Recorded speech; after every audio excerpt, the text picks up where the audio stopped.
क्या हो गया आपको? आप तो जज थे, आपका दबदबा था, जैसे चाहते थे कलम चला देते थे, हैं? आप ऐसे हो गए, आप इतने तनहा हो गए, आप इतने अकेले हो गए, ये क्यों?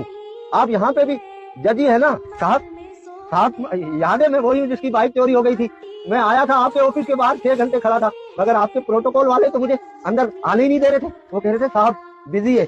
तो आप यहाँ पे भी डीएसपी है क्या? तो आप तो वही साहब है ना जिसका लाहौर में अलग बंगला था, कराची में अलग, इस्लामाबाद में अलग, और आपकी फैमिली यूके में रहती थी। मगर आजकल आप इतनी छोटी जगह में रह रहे, तो लोग क्या कहेंगे? आपकी इज्जत पे बात नहीं आएगी?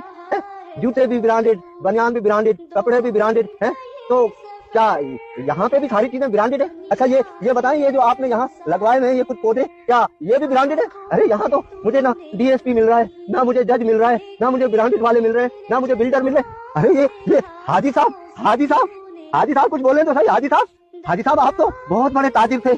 आप चीजें स्टॉक करके रखते थे और उसके बाद उसको डबल रेटों पे बेचते थे। आप ये सोचते थे कि चीजें महंगी होगी तो मैं डबल रेट पे बेचूंगा तो मुनाफा होगा। तो यहाँ भी आप सारी चीजें क्या डबल रेटों पे बेच रहे हैं? और क्या यहाँ भी आप हाजी साहब हैं क्या?